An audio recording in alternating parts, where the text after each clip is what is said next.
புனித பியோ அவர் பூசை எவ்வளவு நேரம் வைப்பார் தெரியுங்களா? 3 மணி நேரம் வைப்பார். இன்னைக்கெல்லாம் 1 மணி நேரம் பூசை சாமியார் 1/2 மணி நேரத்துல முடிச்சாருன்னா ஒரு புனிதர். 1.5 மணி நேரம் ஆயிடுச்சுன்னா அந்த சாமியார் ஒரு மறைசாட்சி. என்னடா அந்த சாமியார் இவ்வளவு நேரம் வள எழுதிட்டு இருக்கிறார் என்றான். 3 மணி நேரம் நின்று கொண்டே வைப்பாராம்.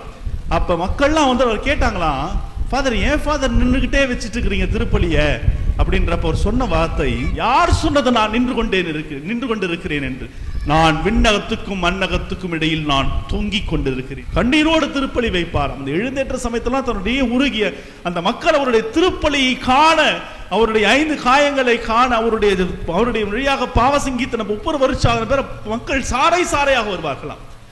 அந்த மக்கள் வந்து ஒருத்தர் கேட்ட, ஏன் ஃபாதர் கண்ணீரோடு வைக்கிறீங்கன்ற ஒரு சொன்ன வார்த்தை, இந்த திருப்பலியில் இந்த பலி பீடத்தில் என்ன நடக்கிறது என்பதை நீங்களும் நானும் உணர்ந்து கொண்டோம் என்றால் வாழ்நாள் முழுவதும் அழுது கொண்டே இருக்க வேண்டும். ஏன்னா அந்த அளவு ஆசீர்வாதத்தை கொடுக்கிறார் ஆண்டவர்.